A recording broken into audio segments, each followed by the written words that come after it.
livro do profeta Ageu, capítulo 2, do verso 1 ao verso 9. Nós faremos a leitura desse texto, lembrando que a nossa reflexão tem sido já há algumas semanas sobre a expressão novo normal, surgida para indicar uma nova configuração da vida pós-pandemia. E nesse novo normal, várias expressões apareceram, novas expressões, que não tinham tanto sentido para nós antes, mas agora fazem muito sentido. E no livro do profeta Ageu, capítulo 2, do verso 1 ao verso 9, eu quero convidá-lo a ler junto comigo, acompanhando aí na sua Bíblia ou por meio da imagem projetada na sua tela. E diz o seguinte, Ageu capítulo 2, do verso 1 ao 9. No segundo ano do rei Dario, no 7º mês, ao 21º do mês, veio a palavra do Senhor por intermédio do profeta Ageu, dizendo: fala agora a Zorobabel, filho de Salatiel, governador de Judá, e a Josué, filho de Josadaque, o sumo sacerdote, e ao resto do povo, dizendo: quem dentre vós que tenha sobrevivido contemplou esta casa na sua primeira glória? E como a vedes agora, não é ela como nada aos vossos olhos? Ora, pois, sê forte, Zorobabel, diz o Senhor, e sê forte, Josué, filho de Josadaque, o sumo sacerdote, e tu, todo o povo da terra, sê forte, diz o Senhor, e trabalhai, porque eu sou convosco, diz o Senhor dos exércitos, segundo a palavra da aliança que fiz convosco, quando saíste do Egito, o meu espírito habita no meio de vós, não temais, pois assim diz o Senhor dos exércitos, ainda uma vez, dentro em pouco, farei abalar o céu, a terra, o mar e a terra seca, farei abalar todas as nações, e as coisas preciosas de todas as nações virão, e encherei de glória esta casa, diz o Senhor dos exércitos. Minha é a prata, meu é o ouro, diz o Senhor dos exércitos. A glória desta última casa será maior do que a primeira, diz o Senhor dos exércitos. E neste lugar darei a paz, diz o Senhor dos exércitos. Até aqui. Irmãos, eu sei que é lockdown na imagem de divulgação que fizemos durante a semana. Para esta mensagem de hoje, você leu knockdown na igreja. Eu sei que a expressão é lockdown. É outra palavra que apareceu nesse novo normal, nessa nova configuração, como eu disse. E para quem está chegando agora, nosso assunto tem sido o novo normal já há algumas semanas. E como eu já falei, esse novo modo de viver no mundo pós-pandemia ou durante a pandemia. E isso traz um vocabulário próprio, como essa expressão que eu acabei de falar. A palavra lockdown é um tipo de restrição para que as pessoas não circulem em casos de pandemia. Ao pé da letra, seria um tipo de confinamento, algo parecido com o que nós estamos vivendo. E é um termo muito parecido com a palavra knockdown, que é um termo esportivo, ou do mundo esportivo, que indica o momento em que um oponente derruba o outro com um golpe. Eu não usei sem querer, não confundi os termos. Na verdade, assistindo um vídeo sobre a pandemia, vi um trocadilho com a palavra lockdown e knockdown, algo do tipo, quem se levantará depois deste golpe? É óbvio que o vídeo se referia a outros segmentos, não à igreja, mas essa pergunta é muito pertinente porque, levando em consideração os golpes que a família, casais, igreja, economia, política, escolas e tantos segmentos receberam, os golpes que nós tivemos que assimilar durante esse período crítico, nos fazem pensar que beijamos a lona. Caímos, fomos derrubados. Isso nos faz refletir quantos golpes o povo de Deus já tomou durante a sua história. E em quantas ocasiões nós não tivemos que recuperar o fôlego, se levantar, enquanto alguém abria contagem esperando um nocaute. Outra palavra muito próxima dessas outras duas. E quando nós olhamos para toda a história bíblica, e para todos os episódios onde o povo de Deus, onde o povo chamado por Deus, onde aqueles que serviam a Deus receberam um golpe duro, e por meio desse golpe ficaram tontos, zonzos e com a aparência de que não conseguiriam se recuperar, nós encontramos a boa e graciosa mão de Deus levantando o seu povo, não permitindo que esse povo jamais, digo jamais, fosse considerado nocauteado. Quando Deus deu, por exemplo, instruções a Moisés para levantar o tabernáculo, lá em Êxodo, no capítulo 25, versículo 8 e 9, nós percebemos que Deus chamou Moisés para essa tarefa com o interesse de habitar no meio do seu povo. E a montagem do tabernáculo, designada por Deus, e de forma tão específica, quase que milimétrica, as medidas eram dadas por Deus a Moisés. Deus levantou um santuário móvel, cuja arca da aliança, uma caixa revestida de ouro, onde 2 querubins voltados um para o outro, tocavam as suas asas, era o símbolo máximo dessa presença. E a Bíblia diz no livro de Êxodo, no capítulo 40, versículo 33, no momento em que Deus viu o povo construir esse tabernáculo, a sua glória encheu aquele lugar. Mas não demorou muito para que o povo de Deus sofresse um knockdown. Lá no livro de Samuel, no primeiro capítulo, capítulo 4, no primeiro livro, no capítulo 4, versículos 5 a 11, nós encontramos o momento em que Israel, já na terra prometida, se mete numa guerra contra os filisteus. E a Bíblia diz que os filhos perversos de um sacerdote, o sacerdote chamava Eli, os seus filhos Ofni e Finéias, pegaram uma arca, e mesmo numa vida desobediente, pegaram a arca e a levaram para a batalha, dizendo: agora Deus vai nos abençoar, porque o símbolo máximo da sua presença está conosco. A história conta que vários soldados de Israel tombaram naquele dia. A arca foi tomada. Isso foi terrível para o povo, a ponto de, no momento em que Eli recebe a notícia que os seus filhos eram mortos e que a arca da aliança tinha sido tomada, ele cai para trás e morre, quebra o seu pescoço e morre. E a sua nora, esposa de um dos seus filhos, ela dá à luz a uma criança. Ela estava grávida e deu à luz a uma criança que ela pôs o nome de Icabode ou Icabô, dependendo da tradução, que significa a glória de Deus nos abandonou. A arca de Deus foi roubada no livro de Samuel e o povo sofreu um knockdown, um golpe, um impacto e beijou a lona de alguma maneira. Pouca gente também entende a efusão de Davi, logo no segundo livro de Samuel, no capítulo 6, quando depois que Saul morreu, ele reinou 7 anos em Hebrom, e as tribos de Israel se reuniram e falaram: Davi, nós queremos que você reine sobre nós. Pouca gente entende a efusão de Davi quando dançou até perder a roupa. Você pode acompanhar isso no capítulo 6 do segundo livro de Samuel. Ele perde a sua roupa e dança de forma efusiva, a ponto da sua esposa Mical dizer assim: o que fez o rei diante de todo o povo como um vadio qualquer. E Davi fala assim: olha, eu dancei de alegria na presença do meu Deus, porque Davi trouxe a arca da aliança, que foi devolvida pelos filisteus, e ele a coloca num carro de boi. E você sabe da história, eles não transportaram a arca como ela deveria ser transportada. E um jovem chamado Uzá, quando a arca, os bois tropeçaram, a arca ia cair no chão, ele estende a mão e ele morreu fulminado. A arca de Deus não estava sendo transportada do jeito que Moisés havia dito. Davi então manda o povo olhar para um lado, para o outro e estudar. E os homens entenderem o que havia acontecido. E os estudiosos da época falaram: Davi, o símbolo máximo da presença de Deus precisa ser transportado pelos levitas. Só eles podem tocar essa arca e levar a arca até Jerusalém. Davi então consegue fazer isso, transporta a arca do Senhor até Jerusalém, aquilo que era o símbolo máximo da presença de Deus no meio do seu povo.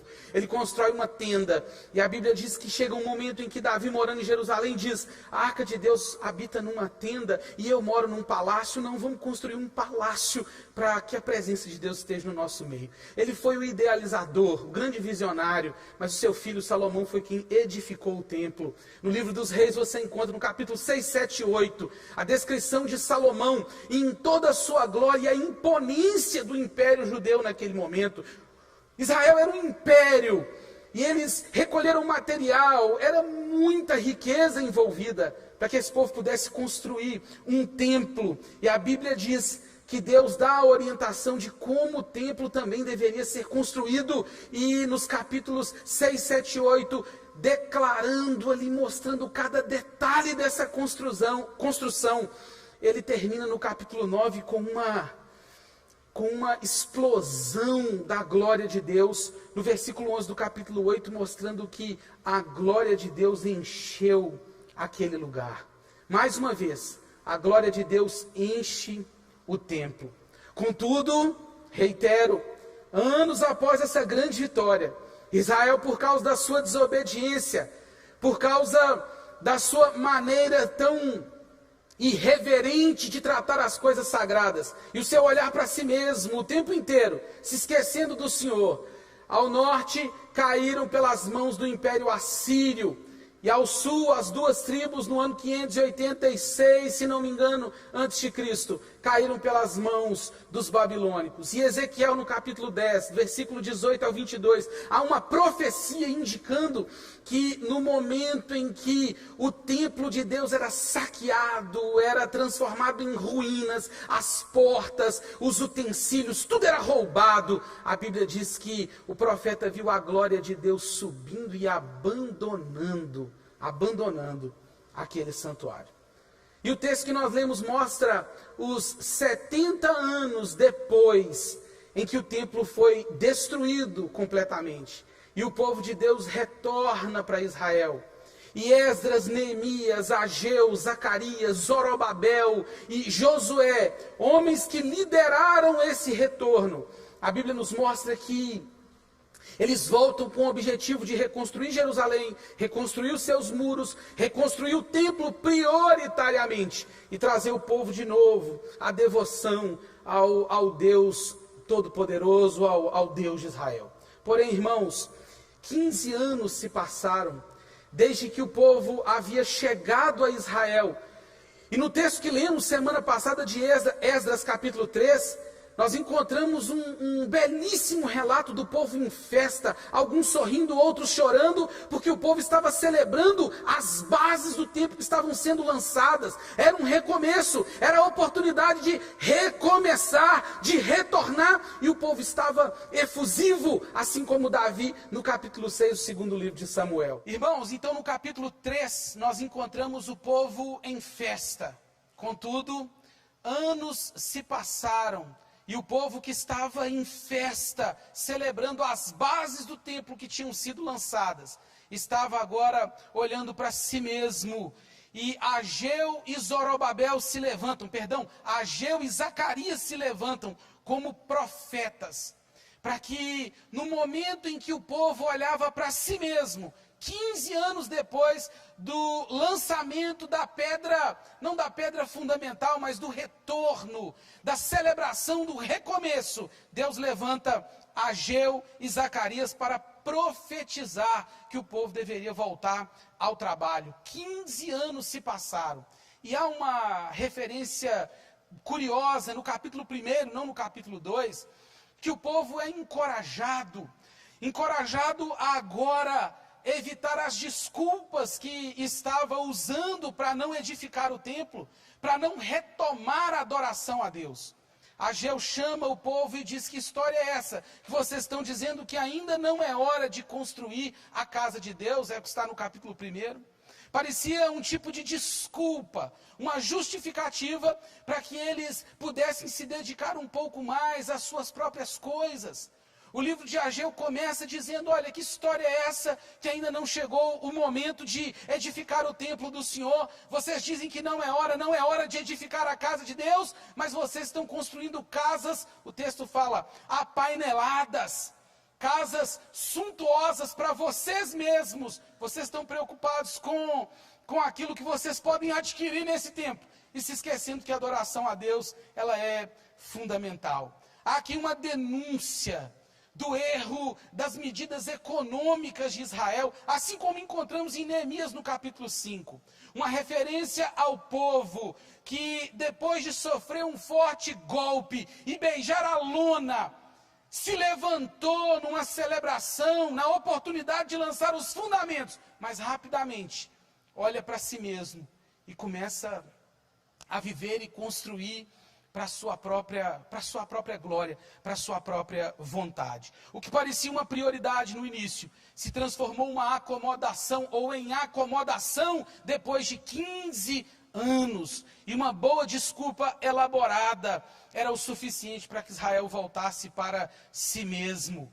Uma referência clara de que Deus chamava o seu povo para recomeçar, porém os olhos do povo estavam voltados para a direção errada. Ageu também denuncia não apenas essa desculpa esfarrapada do povo, mas também a falta de reflexão, quando chama o povo a considerar com cuidado, quando chama o povo e o exorta a fazer uma reflexão profunda, principalmente quando encontramos no versículo 9, a referência de que o povo estava perdendo os recursos, o povo estava ajuntando, mas eles não conseguiam manter aquilo que ajuntavam, porque o que colocavam numa sacola parecia um sactel furado. Eles juntavam, mas não conseguiam prosperar. Faltava prosperidade para o povo, e ele chama Israel a entender que uma reflexão profunda era necessária, porque o povo que dava prioridade a si mesmo se esqueceu que o dono do ouro, da prata e de todos os recursos era o Senhor. E diante de toda a história de Israel, diante de todos os efeitos e os impactos que o povo de Deus sofria na história, e Deus com a sua poderosa mão levantando a sua igreja, levantando o seu povo, naquele momento era hora do povo deixar as desculpas de lado, era hora do povo refletir, considerar, se submeter a uma preciosa, poderosa reflexão do porquê tantas coisas não faziam mais parte da vida deles. Azeite, água, grãos, vinho, eles estavam precisando porque a colheita era pouca. E Deus estava dizendo, olha, vocês estão edificando para vocês mesmos, mas a minha casa está em ruínas. Voltem ao trabalho, perseverem no trabalho, eu tenho uma obra para vocês. E Deus não apenas disse isso, mas no versículo 2 nós encontramos um chamado para que o povo priorizasse o Senhor novamente. Um chamado para que o povo refletisse sobre toda a realidade à sua volta. E um chamado para que o povo fosse forte. A expressão ser forte não é apenas uma expressão lançada aleatoriamente sobre a vida da igreja no tempo do Antigo Testamento. Deuteronômio, capítulo 31, versículos 6, 7 e 23. Em Josué, no capítulo 1, versículos 6, 7 e 9. No livro de Crônicas, no primeiro livro de Crônicas, capítulo 22, versículo 13, 28, 10 e 20. Era Deus falando com o povo, ser forte. Ser forte para um judeu era algo muito mais poderoso do que se pode imaginar. E essa força era Deus chamando Zorobabel, Josué, de acordo com o capítulo 2, versículo 4, e todo o povo para ser forte, porque Deus era com eles. Zacarias, um contemporâneo de Ageu, chega a afirmar, não por força, não por violência, mas pelo meu espírito. O chamado para que o povo fosse fortalecido pelo Senhor era a certeza de que aquele povo que tinha beijado a lona anos atrás, e cujo mundo havia começado a contar, a abrir contagem para ver esse povo destruído finalmente, via Deus levantando o seu povo, mas agora a palavra do Senhor era, eu sou a prioridade de vocês. Vocês precisam refletir sobre tudo o que está acontecendo de forma profunda e precisam de força, a força que vem de mim. Eu me lembro de Paulo escrevendo ao seu filho Timóteo, na sua segunda carta, no capítulo 2, versículo 1, quando ele diz: Tu, porém, filho meu, fortifica-te na graça que está em Cristo Jesus. Essa força que precisamos para esse tempo, ela vem do nosso Deus. E aqui eu queria fazer uma aplicação. Em primeiro lugar, irmãos, diante de todos os knockouts, diante de todos os knockdowns que a igreja sofreu na história, sofreu no período bíblico do Novo Testamento e no período bíblico do Antigo Testamento. Diante do grande knockdown que todos nós sofremos, de uma hora para outra impedidos de nos reunirmos de forma presencial, tendo que viver nessa nova normalidade reconfigurados, acostumados a novos padrões, novas linguagens, a tudo novo. Nesse momento onde pessoas falam de forma insistente que a igreja, ela perderá o seu espaço, ela jamais voltará a ser a mesma, ela nunca conseguirá se levantar desse golpe que ela recebeu, não apenas no Brasil, mas no mundo inteiro. A igreja não se levantará.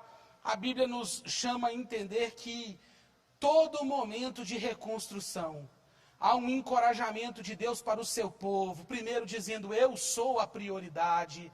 Nesse processo de reconstrução, nesse recomeço, nessa tarefa de dar os próximos passos com relação ao que Deus deseja fazer na sua casa, na sua escola, na sua família, no seu empreendimento e na sua igreja principalmente. A nossa tarefa, antes de qualquer coisa, não é ficar se preparando durante a pandemia para saber o quanto nós vamos conseguir nesse tempo, quanto vamos lucrar nesse tempo, o que acontecerá, o que não acontecerá. Deus está nos chamando para olhar para o alto e dizer: aquilo que Deus nos chamou para fazer precisa ser feito e ponto final. Precisamos parar e refletir com mais consistência sobre o que Deus está querendo de cada um de nós nesse tempo. E além disso, entender que a nossa força vem do Senhor. E essa força que vem de Deus é que nos dará condições de lidar com todos os desafios e com cada momento em que nos sentimos golpeados, tontos, zonzos pelos impactos de uma luta atroz que temos contra os nossos inimigos. Não é de se estranhar que o inimigo se aproveita de momentos como esse que nós estamos vivendo para tentar nos golpear de maneira ainda mais forte. Não é difícil perceber que no momento de crise como que estamos vivendo, um momento em que precisamos nos reagrupar, nos reorganizar, nós precisamos dar novos passos na nossa jornada, não é incomum ver a ação do inimigo moldando pensamentos, estruturas e estratégias para investir contra o povo de Deus, contra a igreja do Senhor, mas o chamado de Deus é apenas um: parem de edificar para vocês mesmos. Parem de construir as próprias casas suntuosas. Esqueçam um pouco os próprios negócios e busquem restabelecer a adoração a mim na vida de vocês. Isso tem a ver com devoção pessoal. Você precisa colocar a sua vida de devoção em dia. Isso tem relação com a sua vida familiar. Você precisa trazer a adoração para o seu lar novamente. Isso tem a ver com o ser igreja. O entendimento que um recomeço e adoração a Deus começa dentro de nós e não apenas num retorno que todos nós queremos. Mas entenda o que eu vou dizer: se você não é igreja na sua casa, se você não é igreja no dia a dia, se você não é povo de Deus aonde você está, você jamais será em outro lugar. É incrível quantas pessoas estão esperando o momento do retorno às atividades presenciais, para poder adorar a Deus como nunca fizeram. Eu me lembro dos textos que falam que quem não é fiel no pouco, não é fiel no muito. Eu me lembro de textos que apontam para essa realidade falseada, aonde nós fingimos querer adorar a Deus. Em alguns casos, fingimos querer adorar a Deus, mas queremos outras coisas. O chamado de Deus é para que o povo pudesse trabalhar para Ele em primeiro lugar. E o quanto você fez isso para Deus durante esse período? no momento desse golpe profundo recebido, no momento em que a igreja, a família e todo mundo beijou a lona e abriram contagem e falaram, eles não vão se levantar. A pergunta é, o que você fez como igreja de Cristo, como povo de Deus, o que você fez como alguém que professa a fé no verdadeiro Deus? A pergunta é o quanto você refletiu nesse período da pandemia e o quanto a sua força veio de Deus e não apenas das suas próprias estratégias para poder lidar com cada desafio enfrentado nessa caminhada. O grande desafio é entendermos que a nossa prioridade maior é edificar para a glória de Deus, é lançar as bases do altar, é se dedicar ao máximo àquilo que Deus tem nos chamado para viver e refletir sobre isso e reunir forças que vêm do Senhor para que possamos viver essa esperança.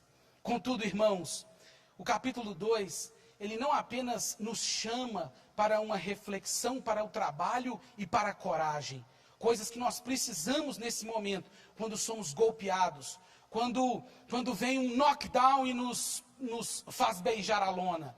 E abrem contagem e falam, eles não vão se levantar, essa família não vai se levantar desse golpe, essa igreja não vai se levantar, essa escola não vai se levantar, esse empreendimento não vai se levantar, não vai se levantar. Deus está dizendo, me priorizem, reflitam, considerem e sejam fortes, eu estou com vocês. Mas Deus faz uma promessa no capítulo 2 do livro de Ageu. E o capítulo 2 é um capítulo precioso, porque aponta uma direção talvez jamais imaginada pelo povo.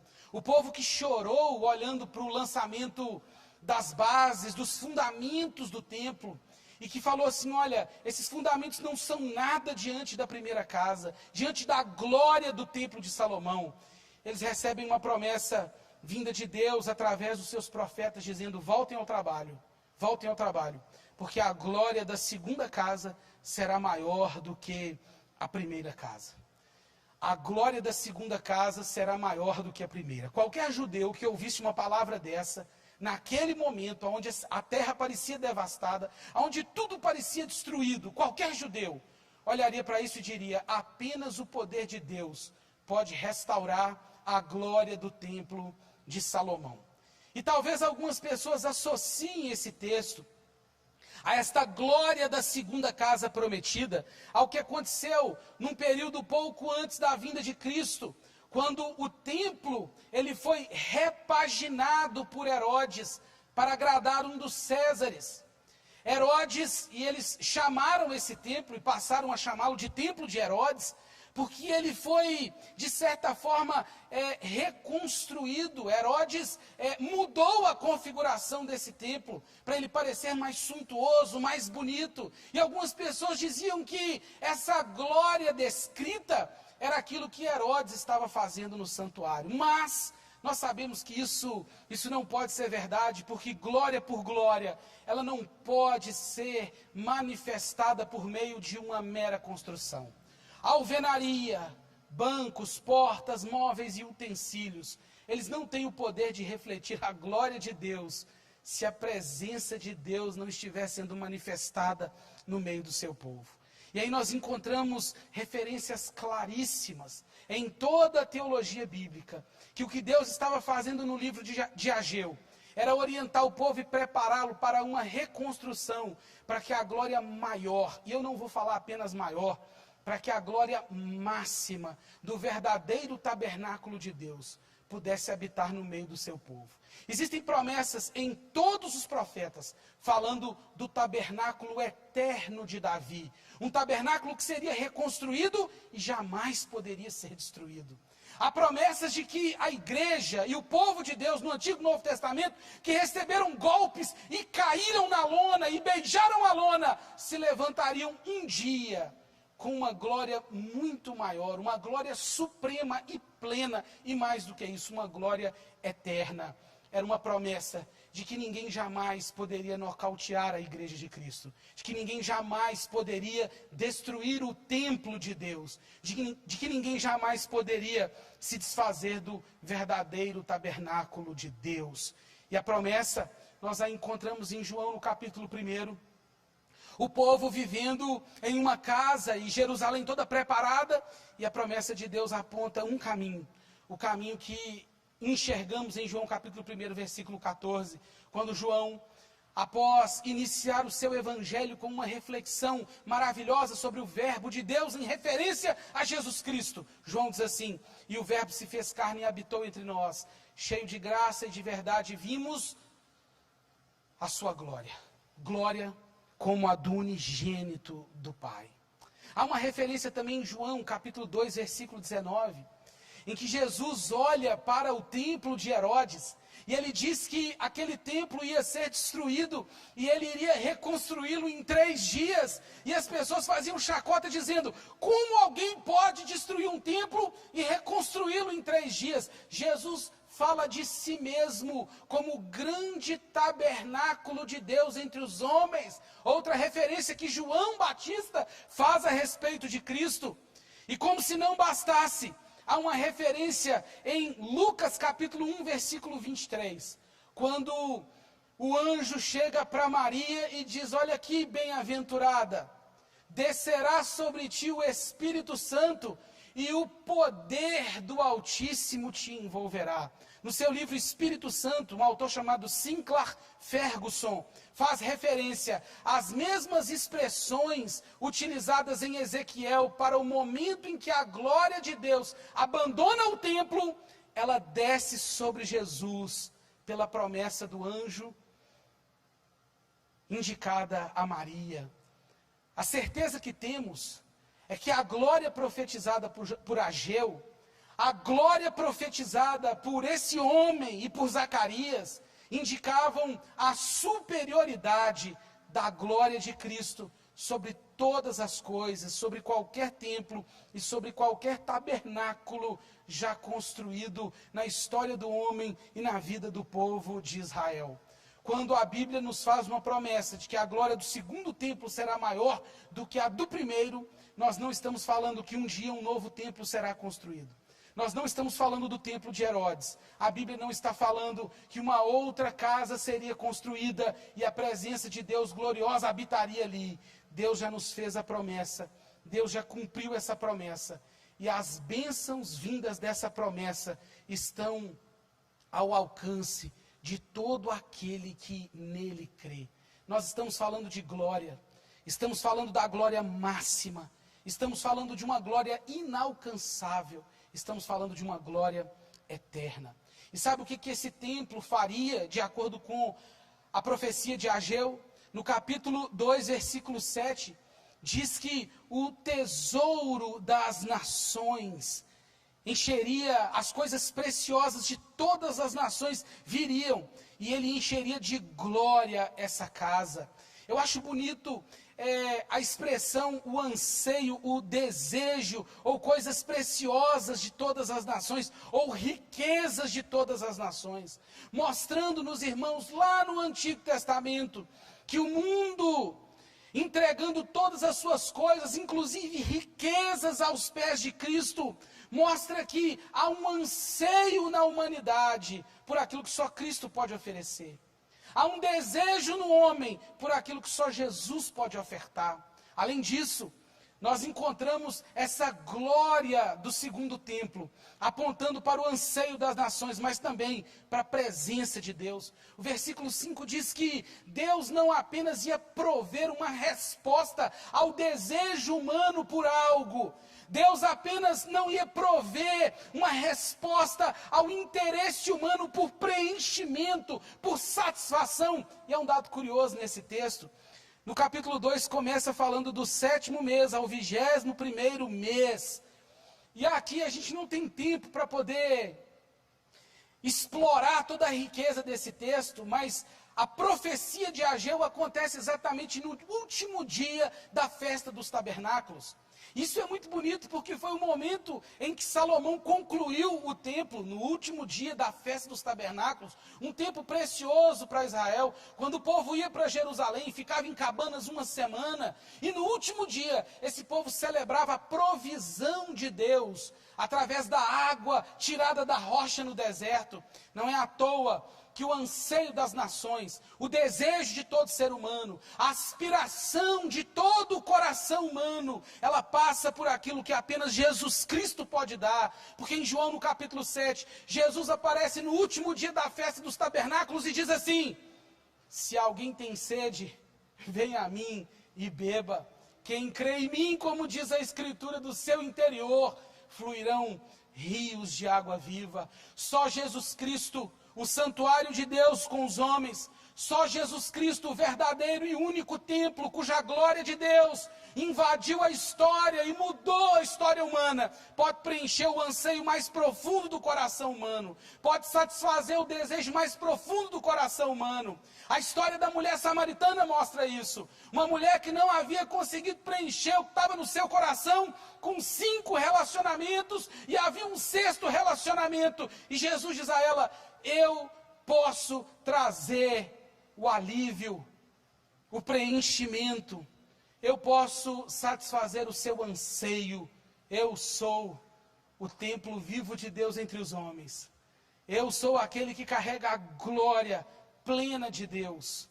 E eu posso satisfazer, eu posso resolver o problema do seu anseio e da sua angústia.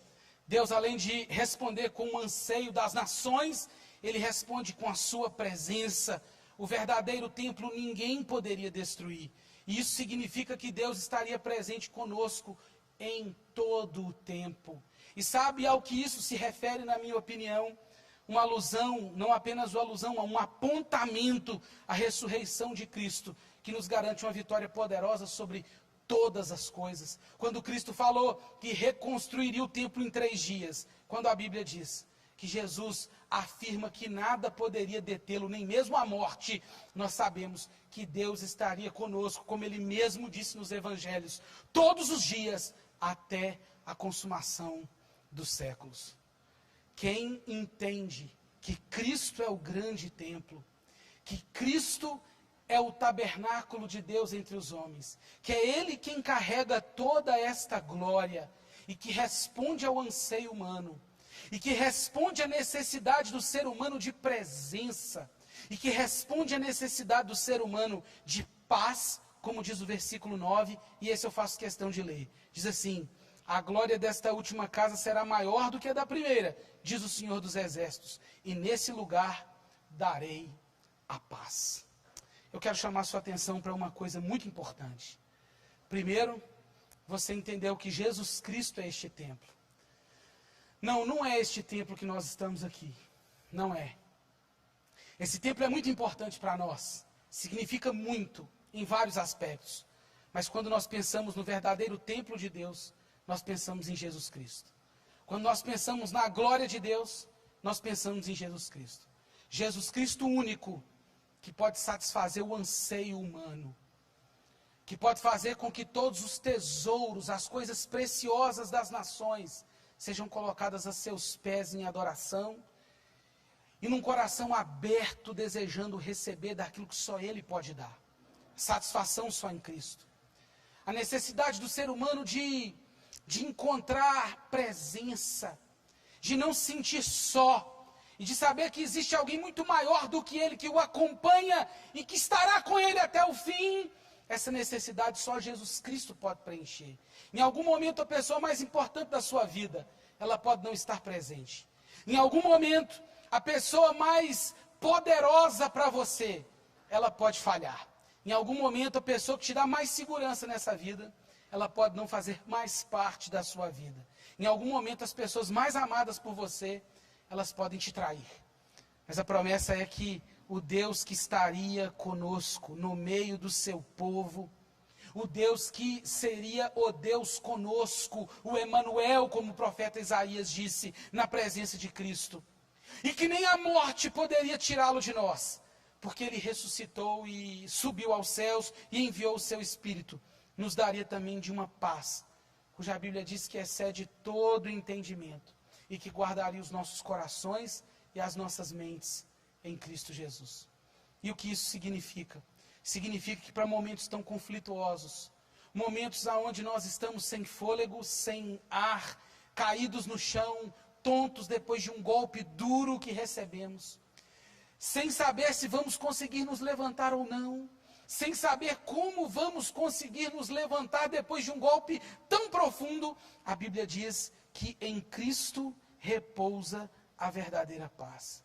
E é neste lugar, é neste templo, é nesse santuário chamado Jesus Cristo, que ele daria paz a todos os homens. Miqueias capítulo 5, diz que no dia em que Belém pudesse ouvir as boas novas do Deus que habitou entre nós por meio de Jesus Cristo, ela entenderia o que era a paz, porque este seria a nossa paz.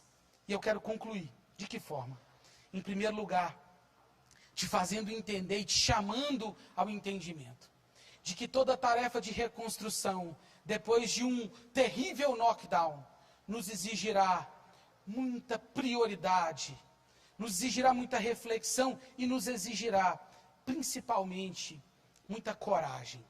Não há como negar que nós estamos sendo exigidos a entender que Deus deseja que demos prioridade à sua obra, que possamos refletir o quão importante é priorizar a obra de Deus. E principalmente, o quanto precisamos ser corajosos nesse momento de reconstrução. Mas acredite, a promessa de Deus é que em Cristo Jesus, a glória da segunda casa será muito maior do que a primeira. Acredite numa coisa, em Cristo, a igreja que se levanta depois de um golpe duro que a faz cair. Em Cristo, essa igreja se levanta com maior glória do que quando caiu. A certeza que temos é que a construção de uma nova igreja, que se levanta dos escombros, não é fácil. Exigirá de nós prioridade, reflexão e coragem. Mas nada disso será possível se o nosso coração não tiver tomado da certeza de que templo glorioso se chama Jesus Cristo. O único templo de glória plena e o único templo cujo tempo não pode depreciar. Jesus Cristo é o santuário eterno de Deus. E há um convite para mim e para você, para desfrutar da glória dessa segunda casa. Não apenas para desfrutar, mas para sermos participantes da glória dessa segunda casa. Jesus está querendo abrir as portas para uma reconstrução profunda, a ponto da glória da segunda casa ser muito maior do que a primeira. E ele não está dizendo do templo, ele não está falando da nossa igreja, ele está falando de mim, de você. Ele está falando de nós como igreja, como seu povo, porque ele, em uma relação com ele, no final do capítulo 12, o profeta Ageu faz várias perguntas ao povo, aos sacerdotes, mas num momento, ele fala com o povo assim: e não houve entre vós quem se voltasse para mim, diz o Senhor. É um chamado ao arrependimento. É um chamado para o povo que passou uma vida deixando de ser igreja. É o chamado para aqueles que têm um anseio na alma, que têm uma ausência na alma, que têm uma angústia na alma, para encontrar o que só Cristo pode dar: respostas, presença e paz. É um chamado de retorno ao Senhor Jesus Cristo, para que a igreja que beijou a lona se levante depois do mundo abrir contagem dizendo: é nocaute, e nós diremos: não, em Cristo podemos nos levantar com uma glória muito maior, porque a glória de Cristo é plena, e além de plena, ela é eterna, nem a morte conseguiu vencê-la.